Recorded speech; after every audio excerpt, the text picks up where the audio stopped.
నేను మీ Ajay from వైకేటీవీ network. ప్రజల మనసుల్లో మిగిలిపోయిన ఎన్నో ప్రశ్నలని ప్రతిరోజు మీ తరపున అడగటమే నా duty. Reporting from 4th July. మీ మనసులోని ప్రశ్న నాకు వాట్సాప్లో షేర్ చేయండి. నా మొబైల్ నెంబర్ 9281621164.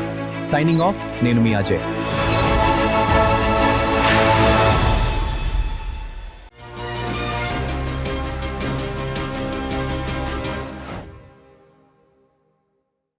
హాయ్, హలో, నమస్తే, వెల్కమ్ టు వైట్ అవుట్లుక్.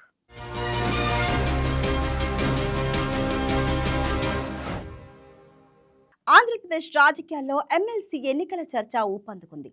వచ్చే నెలలో గవర్నర్ కోటా కింద ఉన్న 2 ఎమ్మెల్సీ స్థానాలు ఖాళీ కానున్న నేపథ్యంలో ఆ పదవుల కోసం పోటీ తీవ్రమైంది. ఈ నేపథ్యంలో అధికార కూటమిలో భాగమైన టీడీపీ, జనసేన, బీజేపీ మధ్య ఈ 2 పదవుల కేటాయింపుపై సందిగ్ధత నెలకొంది. గతంలో ఖాళీ అయిన ఎమ్మెల్సీ స్థానాల విషయంలో టీడీపీ, జనసేనతో పాటు బీజేపీకి కూడా వాటా కేటాయించింది. అయితే ఈసారి పరిస్థితి భిన్నంగా ఉంది. వచ్చే నెల ఖాళీ కానున్న 2 స్థానాలను పూర్తిగా తన వద్దే ఉంచుకోవాలని తెలుగుదేశం పార్టీ నిర్ణయించుకున్నట్లు రాజకీయ వర్గాల్లో బలంగా చర్చ జరుగుతుంది.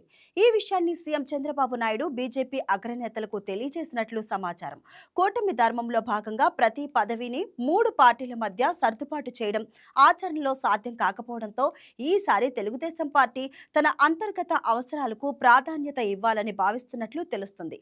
దీంతో టీడీపీలో ఆశావాహులు జాబితా పెరుగుతుంది. మరి ఈ 2 ఎమ్మెల్సీ స్థానాలకు చంద్రబాబు ఎవరిని ఎంపిక చేస్తారన్నది ప్రస్తుతానికి సస్పెన్స్ గా మారింది.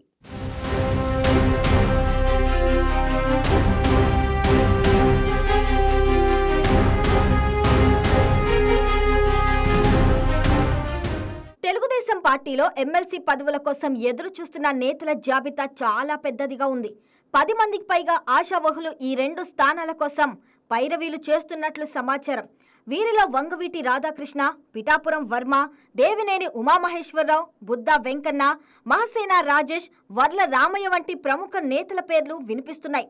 వీరంతా పార్టీ కోసం ఏళ్ల తరబడి కృషి చేసిన వారే కావటంతో వీరిలో ఎవరికి పదవి దక్కుతుందనే విషయంపై పార్టీ నాయకత్వం తీవ్ర మల్లగుల్లాలు పడుతున్నట్లు తెలుస్తుంది.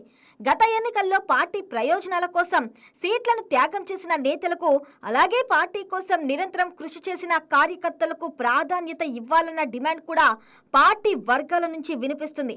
ఇంతమంది సీనియర్ నేతల మధ్య కేవలం 2 పదవులను సర్దుబాటు చేయడం పార్టీ అధిష్టానానికి కత్తి మీద సాములా మారింది.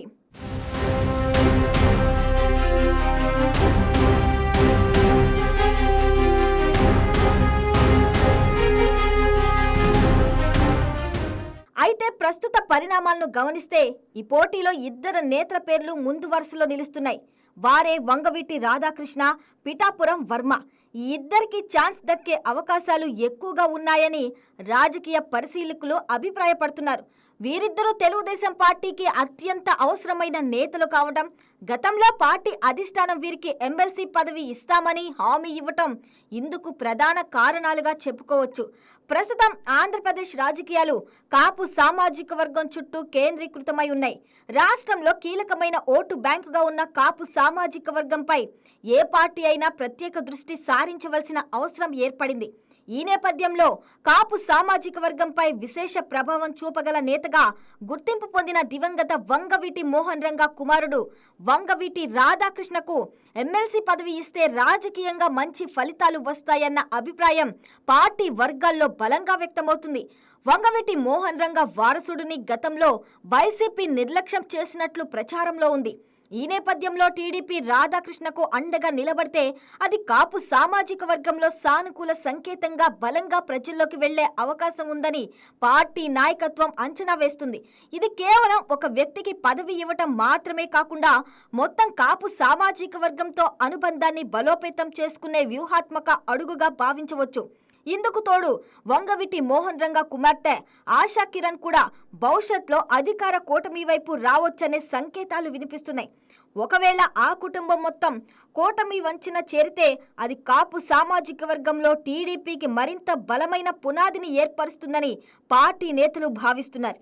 ఈ కారణాలన్నిటి దృష్ట్యా సీఎం చంద్రబాబు నాయుడు వంగవీటి రాధకు గ్రీన్ సిగ్నల్ ఇచ్చినట్లు గట్టిగా ప్రచారం జరుగుతుంది.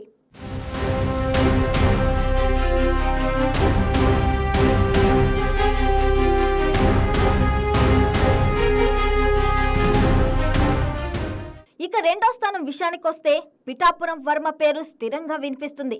జనసేన అధినేత పవన్ కళ్యాణ్ కోసం తన సొంత సీటును త్యాగం చేసిన చరిత్ర పిఠాపురం వర్మది. గతంలో ఆ నియోజకవర్గం నుంచి స్వతంత్ర అభ్యర్థిగా పోటీ చేసి విజయం సాధించిన అనుభవం కూడా ఆయనకు ఉంది. అయితే పవన్ కళ్యాణ్ పోటీ చేసేందుకు వీలుగా ఆయన తన సీటును వదులుకొని పార్టీ ప్రయోజనాల కోసం త్యాగం చేశారు. ఆ సమయంలో సీఎం చంద్రబాబు వర్మకు భవిష్యత్తులో ఎమ్మెల్సీ పదవి ఇస్తానని హామీ ఇచ్చినట్లు తెలుస్తుంది. ఇప్పుడు 2.5 సంవత్సరాల సమయం గడిచిపోయిన నేపథ్యంలో ఆ హామీని నెరవేర్చే దిశగా చంద్రబాబు నిర్ణయం తీసుకున్నట్లు సమాచారం. ఈ మేరకు వర్మకు ఎమ్మెల్సీ పదవి కట్టబెట్టాలని సూత్రప్రాయంగా ఆయన ఆలోచనకు వచ్చినట్లు తెలుస్తుంది. పార్టీ కోసం త్యాగం చేసిన వారికి తగిన గుర్తింపు ఇవ్వడం ద్వారా భవిష్యత్తులో పార్టీ కోసం మరింత మంది నేతలు ముందుకు వచ్చేలా ప్రోత్సహించే వ్యూహంలో భాగంగా కూడా దీన్ని చూడవచ్చు.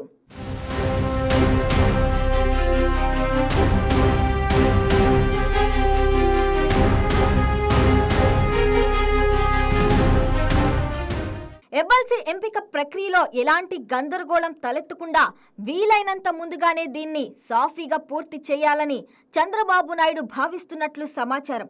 పార్టీలో ఎక్కువ మంది ఆశావహులు ఉండటం వల్ల ఏ నిర్ణయం తీసుకున్నా అసంతృప్తి తలెత్తే అవకాశం ఉందని పార్టీ అధిష్టానం గుర్తించింది. అందుకే అర్హులైన పార్టీకి అవసరమైన నేతలను ముందుగానే గుర్తించి తుది నిర్ణయాన్ని త్వరితగతిన ప్రకటించాలని యోచిస్తున్నట్లు తెలుస్తుంది. మొత్తం మీద ఈ 2 ఎమ్మెల్సీ స్థానాల భర్తీ ప్రక్రియ కేవలం పదవుల భర్తీ మాత్రమే కాకుండా రాజకీయంగా కీలకమైన సామాజిక వర్గాలను చేరదీసే వ్యూహంలో భాగంగా కూడా కనిపిస్తుంది. కాపు సామాజిక వర్గంపై ప్రభావం చూపగల వంగవీటి రాధాకృష్ణ, పార్టీ కోసం త్యాగం చేసిన పిఠాపురం వర్మ, వీరిద్దరికి పదవులు దక్కితే అది తెలుగుదేశం పార్టీకి రాజకీయంగా 2 వైపులా లాభదాయకంగా మారే అవకాశం ఉంది. అయితే తుది నిర్ణయం ఏ విధంగా ఉంటుందో, పార్టీలోని ఇతర సీనియర్ నేతల నుంచి ఎలాంటి స్పందన వస్తుందో అనేది వచ్చే కొద్ది రోజుల్లో స్పష్టమయ్యే అవకాశం ఉంది. రాజకీయ వర్గాలు మాత్రం ఈ పరిణామాలపై ఆసక్తిగా ఎదురు చూస్తున్నాయి.